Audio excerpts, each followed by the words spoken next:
Quédate quieta, mi palomita, que al bramadero te voy a amarrar. No bufes tanto como un garacho, yo sé que tú quieres pasear. Salí al paso y no corcoveando, tarde o temprano muy mansa te harás. Yegüita alegre como tu abuelo, yo sé muy bien que ganosa estás. Yegüita alegre como tu abuelo, yo sé muy bien que ganosa estás. Vamos a tener una excelente participación de don Manuel Carazo Alfaro, haciendo una recopilación histórica de lo que es el caballo costarricense de paso, de dónde viene, cómo se ha desarrollado, cómo hemos logrado lo que tenemos y sobre todo pues dar las características de lo que es nuestra raza nacional. Don Manuel, iniciamos con la historia de nuestro caballo. La historia del caballo costarricense de paso se remonta ya a la conquista, cuando empezó todo este proceso. Pero denos una pincelada de lo que ocurrió a través del tiempo en el puro inicio del desarrollo de la raza. Como ya usted lo mencionó, se inicia con la selección de las yeguas, para no decir los machos, porque realmente Costa Rica ha sido un país yegüero. Nosotros seleccionamos nuestro antepasado por yeguas. Es una de las ventajas que tiene Costa Rica con los demás países, porque siempre nuestros antepasados seleccionaron por yeguas. Pero esa misma yegua trabajó el campo, jaló materiales de carga, en fin, hizo todos los trabajos del caballo.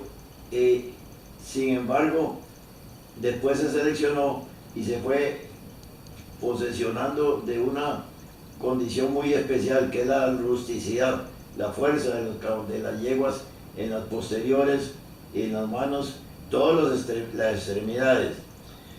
Así, por ejemplo, tenemos caballos excelentes desde el tiempo de la colonia, después de la colonia, porque no podemos hablar del tiempo de la colonia muy enfáticamente, porque no hubo selección muy primaria ahí, pero sí después de 1600 a 1700, hace 2 siglos, 3 siglos van a ser que el caballo se comienza a seleccionar en Costa Rica, y seleccionar básicamente por su forma física y sus andares y su fortaleza, una fortaleza que ahora en el presente nos ayuda a tener una raza fuerte en todo el sentido.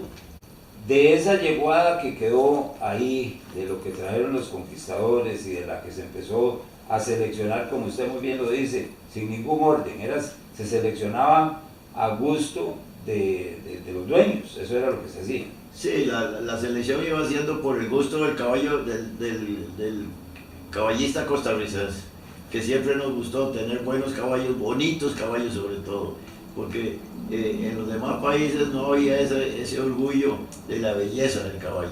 Eso se sobresale en Costa Rica. Ahora, después de ahí, ese grupo inicial de yeguas que había quedado en la yeguada nacional, ¿cómo se manejó? ¿Qué se hizo? ¿Hacia dónde querían ir? Sí, bueno, repitiendo, porque en esto a veces uno incurre en repeticiones necesarias.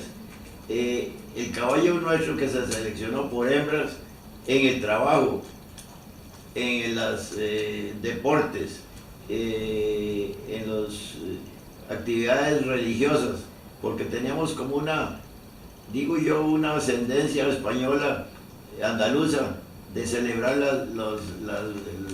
las exposiciones religiosas al mismo tiempo que el caballo. Y entonces el caballo se lucía en los topes. Los topes, bueno, tal vez ahora podemos hablar de los topes, qué son los topes, pero para aclarar, la belleza del caballo nuestro, las cabezas pequeñas, bonitas, de cuellos bastante bien formados, eso hacía la belleza del caballo original que nos quedó de la colonia.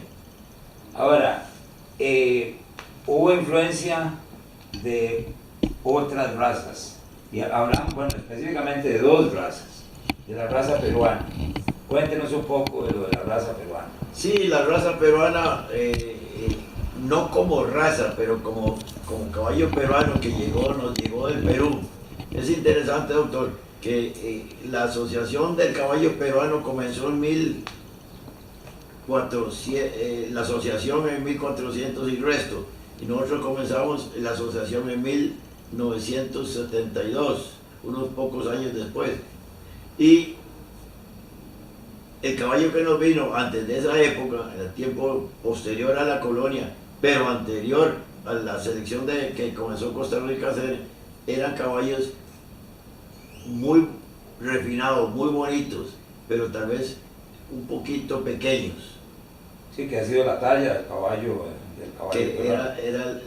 Y entonces ahí fue donde pensamos posteriormente en darle un poquito más de tamaño, rusticidad, fortaleza, redondeo en las ancas, y se usó el caballo andaluz original también. Volvemos al asunto del caballo andaluz original, porque no es lo mismo el andaluz actual, el pura raza español, que el andaluz que vino a Costa Rica.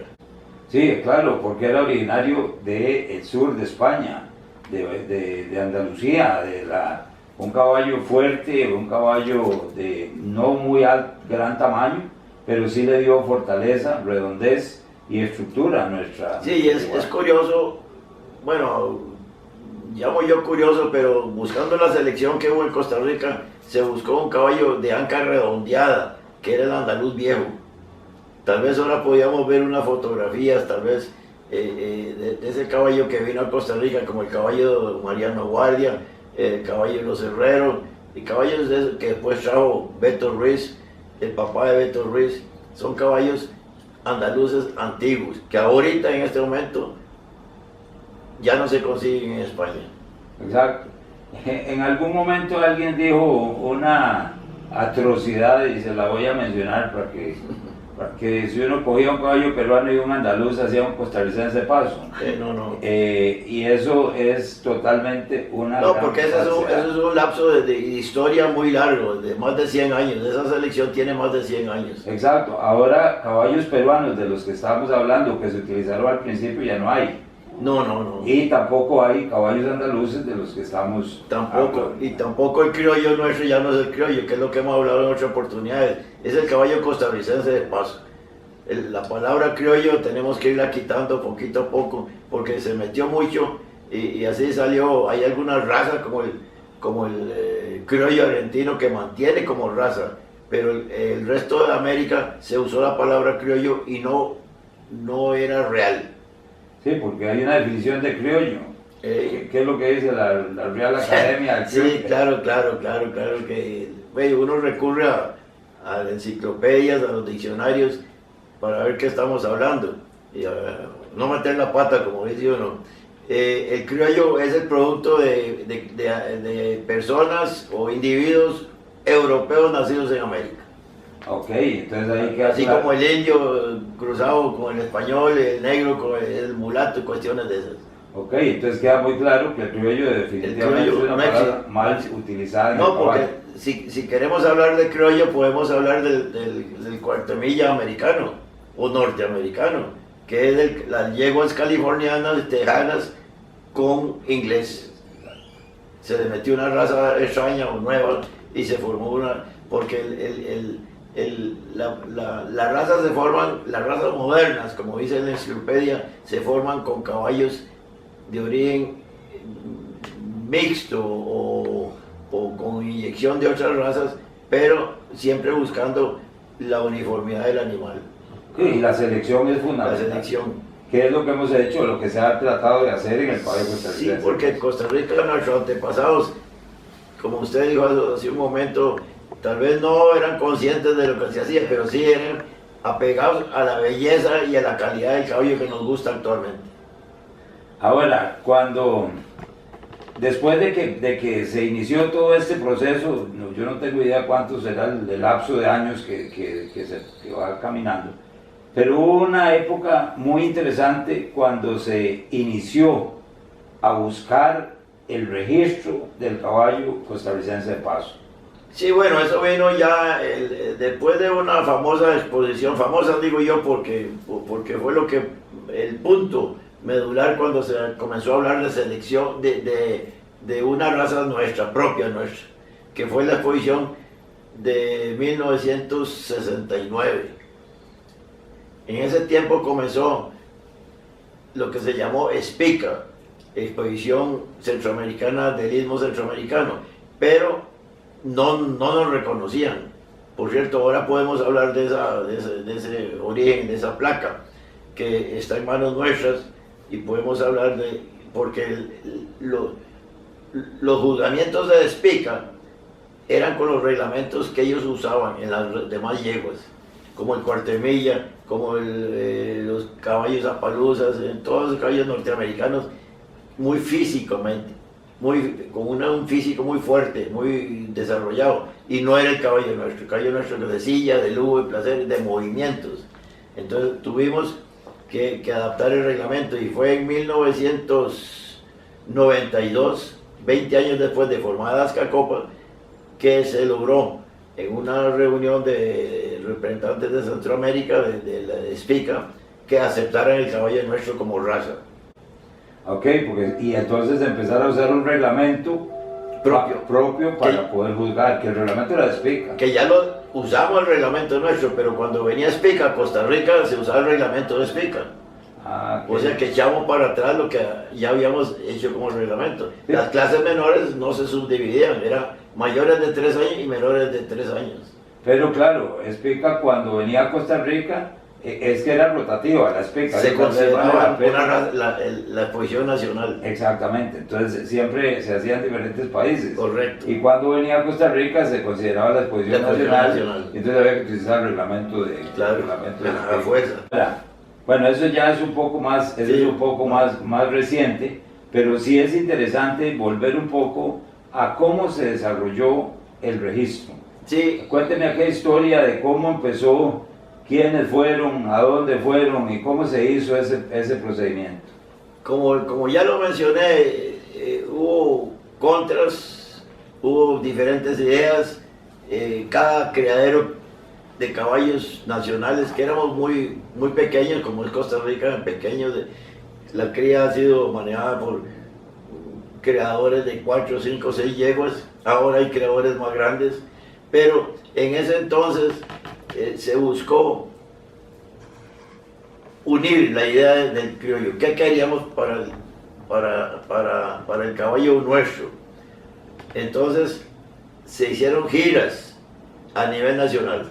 Se visitaron las provincias, los lugares más caballistas de Costa Rica, como es Guanacaste Centro, la península de Nicoya, Tilarán también, que pertenece a Guanacaste, Cartago, desde luego, que es la cuna del caballo nuestro, y sobre todo San José y Alajuela, las principales ciudades, donde tal vez hubo menos, y todavía hay menos furor por el caballo nuestro, es en Limón, la provincia de Limón, pero las demás provincias de alguna manera aportaron ese caballo nacional, o la idea del caballo nacional.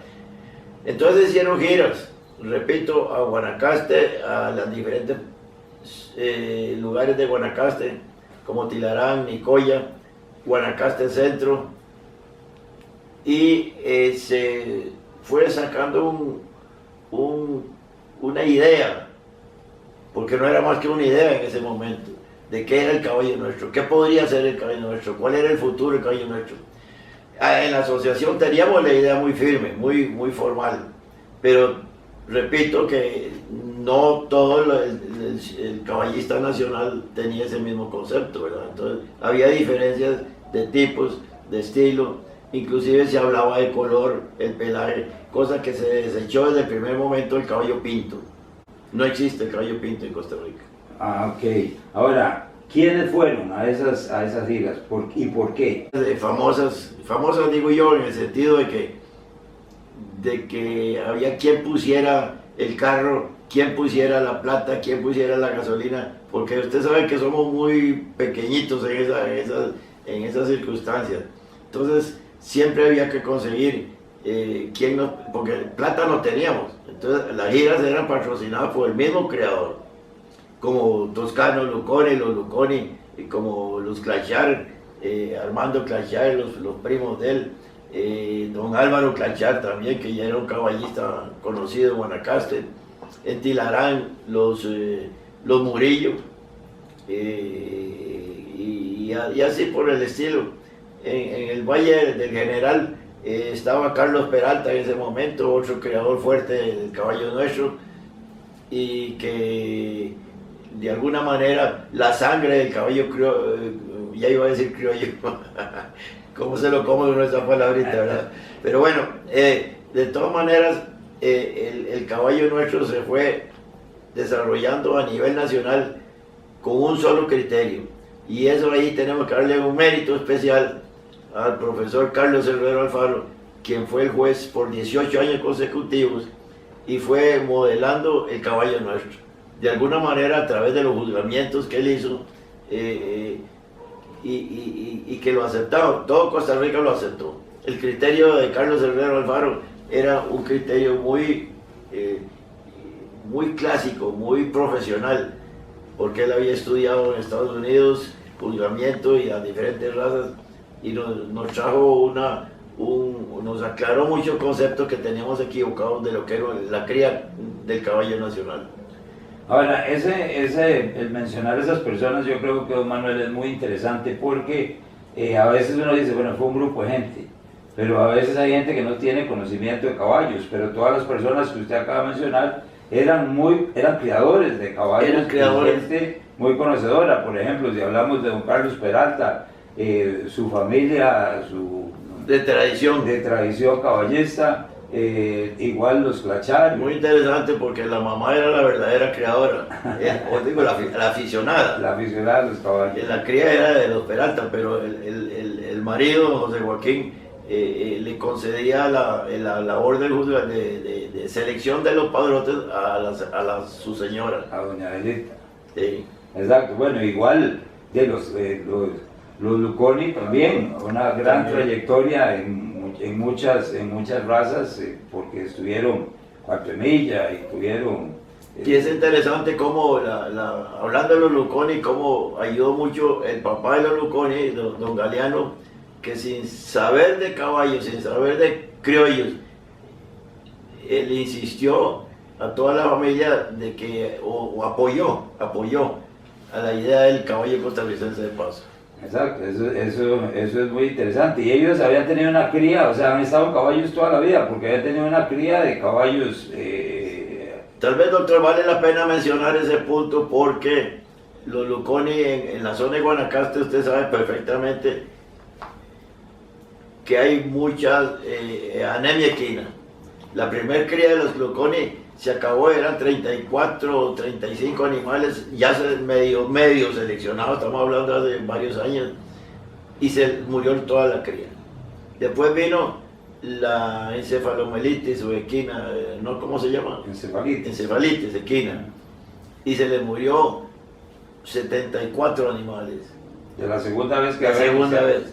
Y ahora, por nada, porque así es, una insistencia de Toscano Luconi, que es el más caballista de la familia, está con la tercera cría de caballos, que eso nadie lo ha hecho en Costa Rica, tener 3 crías por la falla de las primeras 2 crías. Sí, eso hay que reconocerlo. Accidentalmente, ¿verdad? Desde luego, una epidemia, pero al final hay que reconocerlo, porque es muy fácil decir, ya no me vuelvo a meter en esto. No es fácil. Ahora, se puede decir que si tenían la plata o no, pero eso no, yo creo que no es todo, porque a veces en esto de la cría de los caballos, doctor, vale mucho el entusiasmo, los sacrificios que uno hace por un caballo. Y de ahí tenemos que llegar a la conclusión también que el caballista en Costa Rica es de 4 o 5 yeguas, o a veces menos. Es un sacrificio que hace el caballista. Y también yeguas de trabajo en la finca o en la vaquería, con el ganado de leche o de carne, pero siempre trabajando y siempre siendo caballos seleccionados para el futuro de la raza. Ok, volviendo otra vez a lo que se hizo en aquel momento cuando fueron a visitar los caballos. ¿Qué vieron en esos caballos? ¿Qué seleccionaron? ¿Por qué los aceptaron? ¿O qué rechazaron? Cuéntame un poquito de eso. Tal vez no hemos mencionado esa parte, es muy interesante que el concepto de Carlos Herrero, y después donde participé yo también como el segundo juez nacional, se seleccionó primero por belleza, no hay duda, ¿Qué gustaba? En los topes, en las exposiciones nacionales, en las carreras de cintas, porque siempre había un tema interesante. ¿A dónde se lucían los caballos? No solo en las exposiciones, sino en las ferias de los poblados, diferentes poblados, todo eso. Entonces, el concepto de belleza siempre existió. Caballo no muy grande, porque la ascendencia de esos caballos nuestros no eran grandes, hasta que se metió el andaluz. Y después vino la elegancia. ¿Qué llamamos elegancia en caballo? Cosa que el que no es caballista no lo puede entender. El caballo con brazos, con elevaciones, eso es elegancia.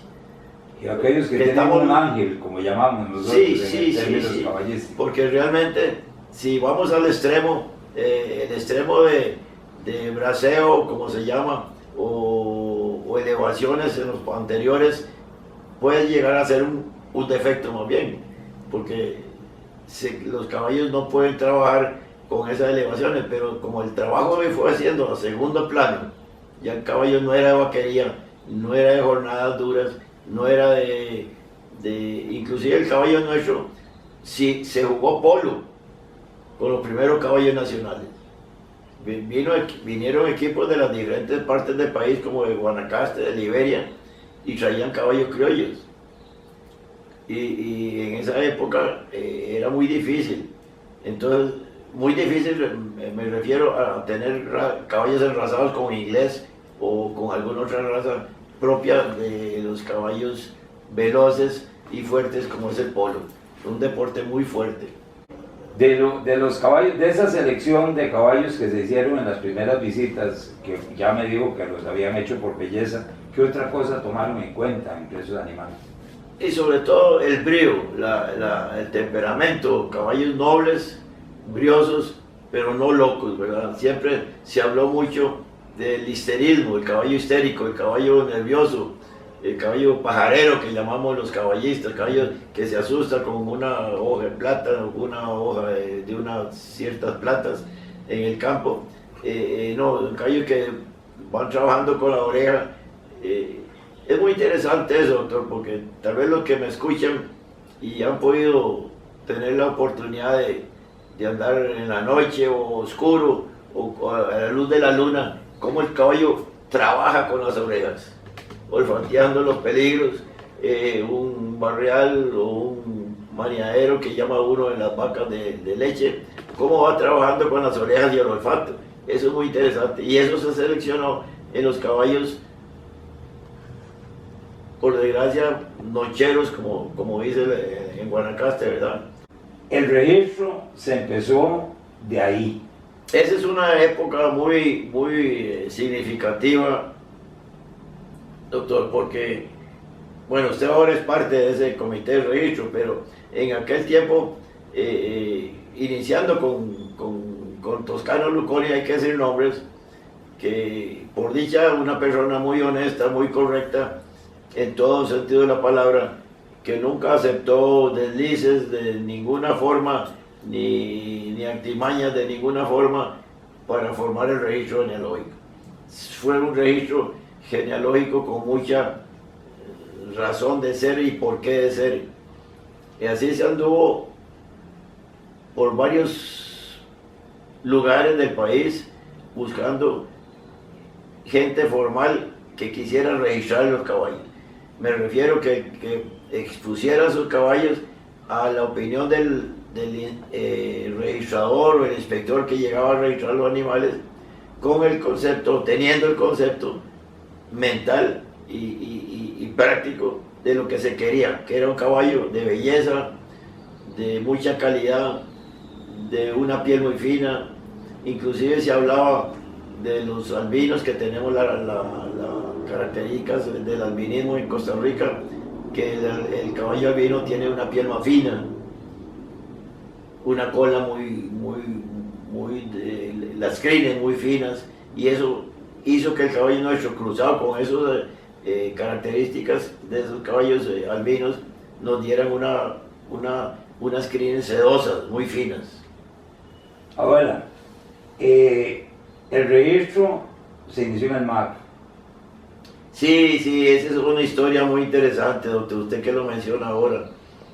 En Costa Rica, por su misma idiosincrasia y la forma de ser y la falta de dinero en los creadores, dependíamos del Ministerio de Agricultura. El ingeniero Acuña, que era el jefe de registro en el Ministerio de Agricultura, nos ayudó bastante al principio porque todo estaba en manos de él. Había un grupo de ingenieros agrónomos sentados en un escritorio y tomaban los datos de los caballitos con todas las mentirillas que podía tener el caballista, ¿verdad? Porque podían mentir un poquito. Y eso se acabó. Ahora que a usted le ha tocado perfectamente analizar ese sentido, el ADN, que es lo que ya se acabaron las mentiras. Primero la microcápsula. La microcápsula nos dio el orden en los caballos, el orden numérico de los registros.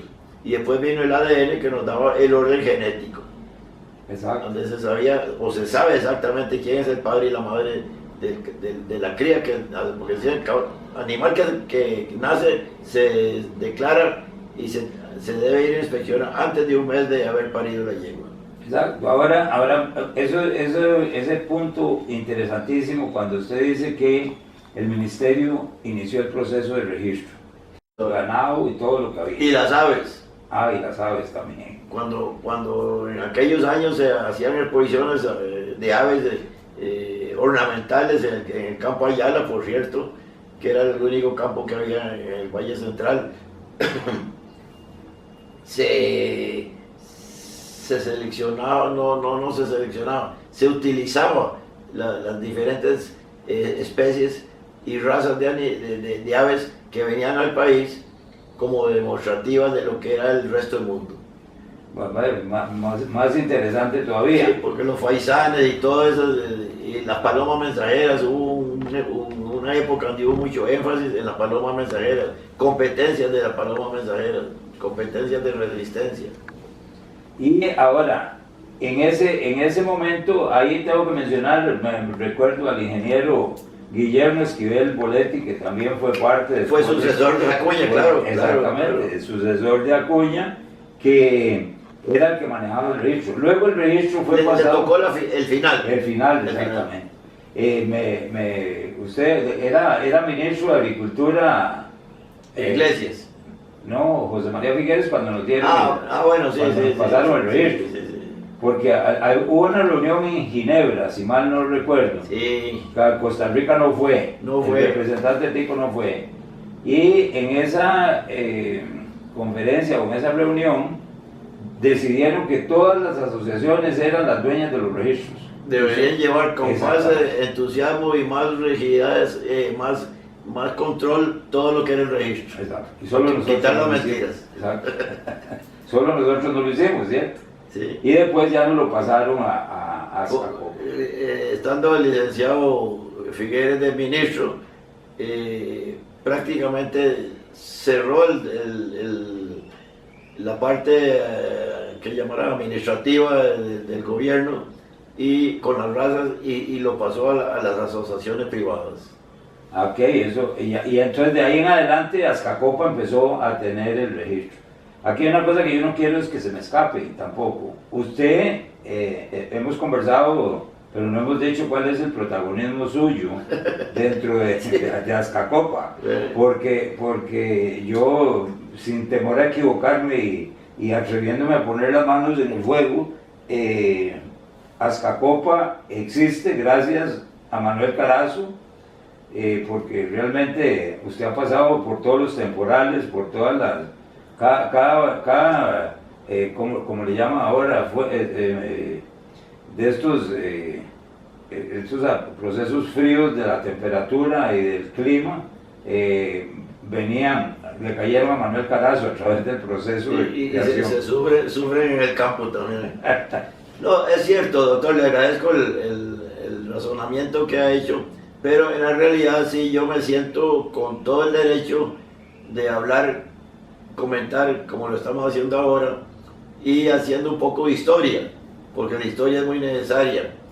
Ya yo tengo 88 años cumplidos de edad y la asociación tiene 50 años, o sea, me tocó todo el proceso de la asociación, donde estuve siempre, desde presidente, secretario, fiscal, primer vocal, segundo vocal, en todas las posiciones porque me iban quitando, pero siempre me mantuve trabajando con Azcacopa, a la par de Azcacopa. Y lo ha hecho hasta ahora, porque sí. Yo soy testigo de que yo no sé cuántos años tengo de andar con usted juntos en estas andanzas de caballos, pero siempre ese entusiasmo, esas ganas de mejorar los caballos, de hacer cosas por la asociación y por los caballos, definitivamente es envidiable.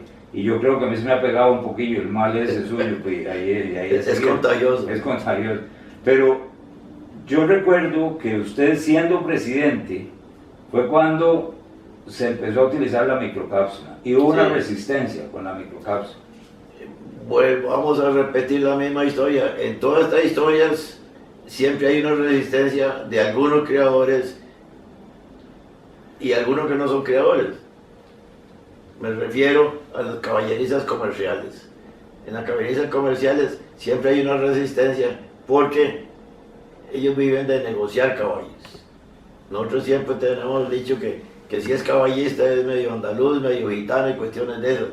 En broma, pero en serio, hay un fondo que demuestra que el caballista nacional, hay dos tipos, el criador verdadero y el comerciante. Y no es que sea malo, ni que sea malo el comerciante. La persona comerciante vive de eso. Y él verá si pega sus mentirillas piadosas o no, pero definitivamente es necesario la caballeriza comercial. ¿Qué haríamos si no hubiera caballeriza comercial ahora, en esta época de la pandemia, del virus, del COVID? ¿Qué pasaría si no hubiera caballerizas comerciales?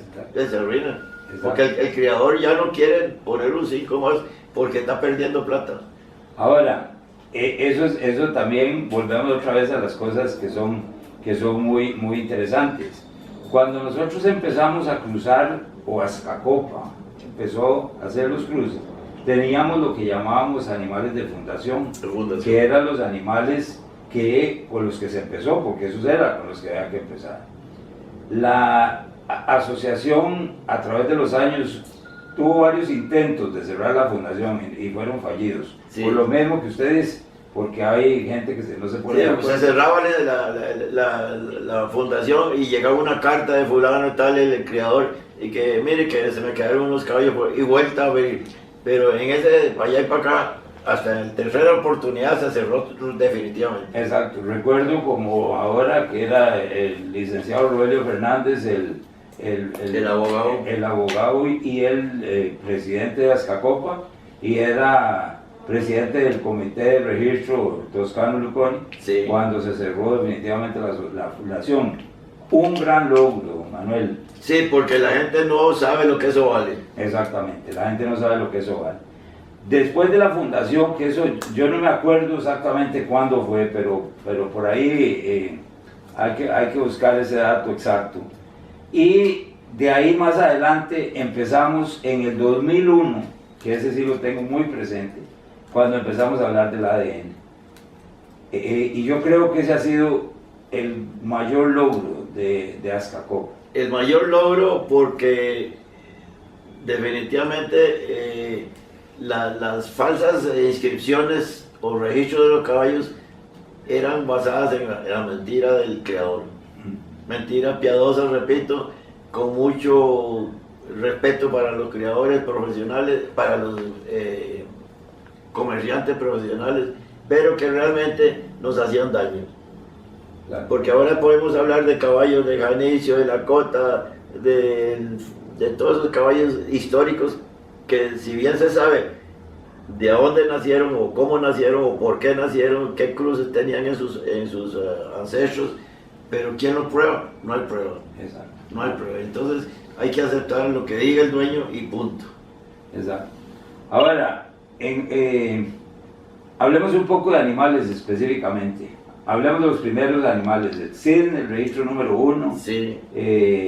Y eso, un poquito de esa historia que es interesante. Es interesante porque casualmente en la mayoría de los países o de las razas del mundo se rechaza el albinismo. Y usted como profesor de la universidad sabe perfectamente ese punto. ¿Qué pasó en Costa Rica? Vino un caballo, el Lirio, que fue después el padre de Janicio, y Janicio se ha declarado el caballo fundador de la raza, que nos metió el albinismo a Costa Rica. Era un caballo overo, despigmentado en la cara, le llamaban carequeso porque tenía la cabeza blanca, un ojo bizarco, y dio el origen al albinismo. Pero después de ese caballo que tuvo un hijo famoso que fue el Cisne, caballo que fue campeón 15, 18 veces en ferias nacionales, en exhibiciones nacionales y en exposiciones nacionales, que era albino. Y era un caballo poderoso, fuerte, un ejemplo de caballo que murió a los 35, 37 años, sin gomas, muy fuerte de lo que es las articulaciones, y eso nos dio un espejo, un reflejo de lo que debería ser el caballo nuestro. Librarnos de las gomas que llamamos, no sé si públicamente se conoce como... ¿Cómo se conocen las gomas? Sí, son lesiones o sobrehuesos que sí, se le hacen a los animales. Bueno, esa es la verdadera goma. Ajá. Y casualmente nosotros, a veces hay caballos que le ponen pesas y cadenas en las extremidades, y lo que hacen es dañarle la extremidad al caballo.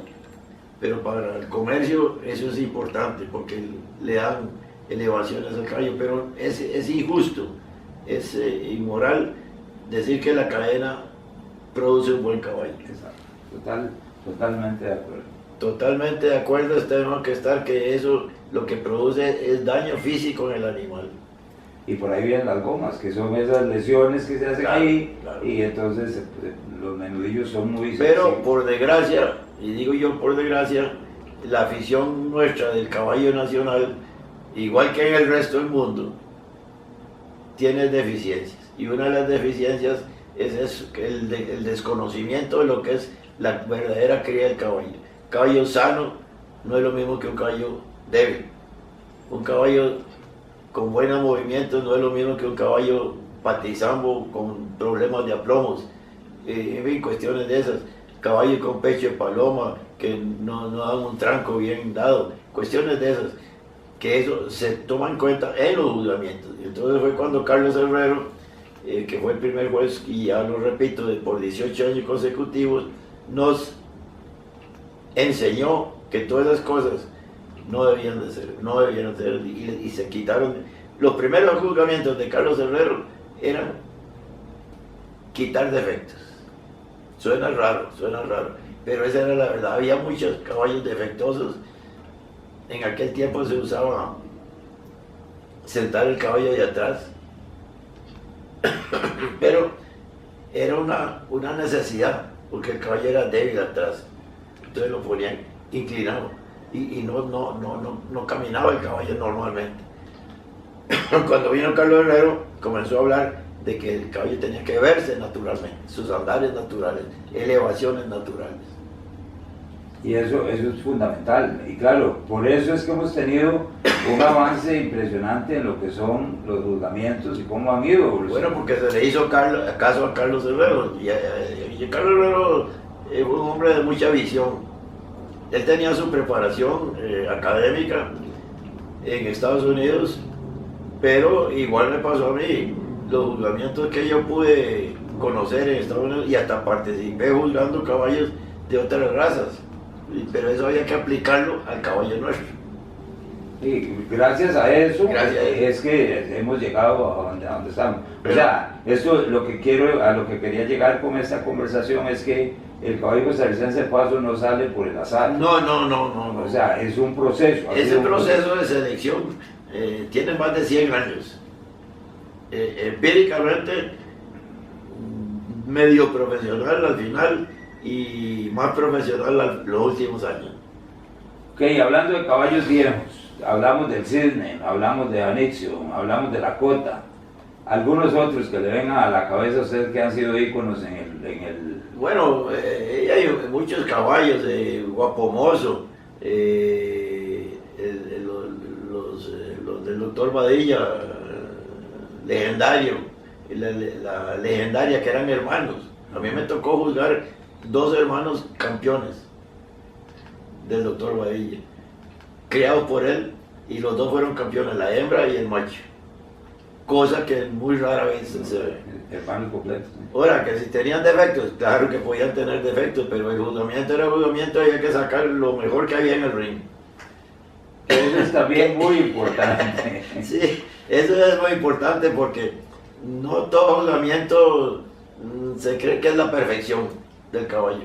Hay juzgamientos que el juez no haya por dónde coger, qué rasgo coger. Inclusive el reglamento nuestro habla de declarar clases desiertas, clases enteras desiertas, o animales compuestos desiertos, en primer lugar, segundo lugar, tercer lugar, cuestiones de esas, porque cuando había pocos caballos, en las posiciones de aquella época, de 30, 50 caballos, había un momento en que no se cubrían todas las diferentes edades en las diferentes clases, entonces había que declarar desierto una clase.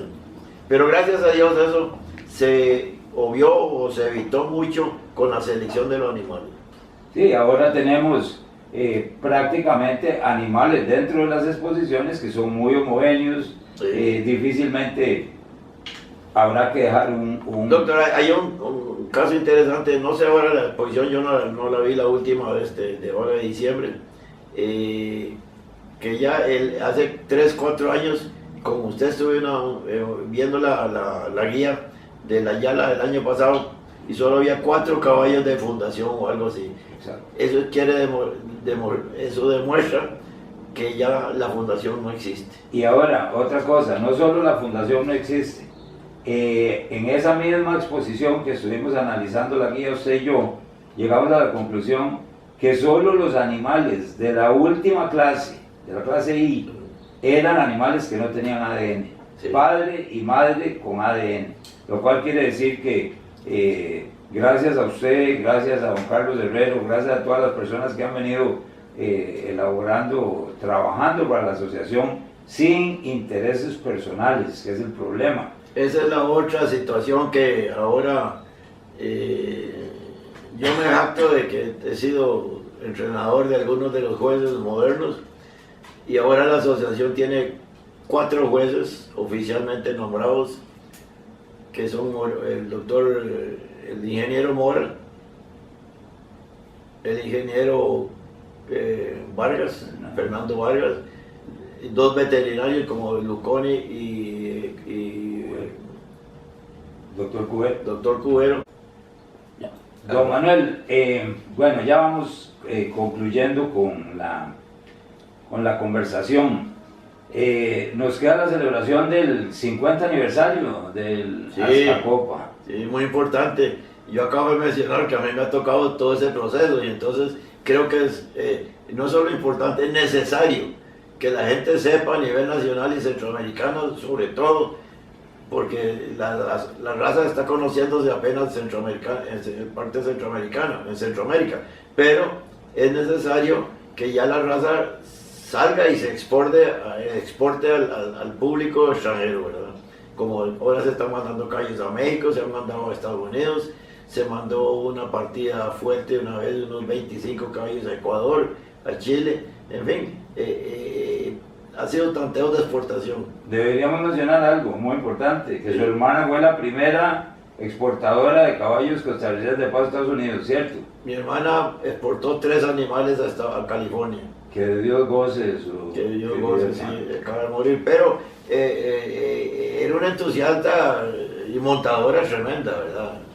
El papá nos inculcó Es muy interesante eso también. Papá nos inculcó cuidar el caballo, respetar el caballo, no agotarlo, no matarlo. A veces hemos visto en las cabalgatas que se mueren caballos. No debe morirse el caballo, pero a través del exceso de licor y vainas de esas se sacrifica el caballo maltratándolo, ¿verdad? ¿Qué propone usted o qué piensa usted que se debería hacer en una actividad de 50 aniversario tan importante como es? Bueno, yo creo tenemos deudas de la asociación, que desde que yo he sido presidente no puedo quitarme, nunca cumplimos. Por ejemplo,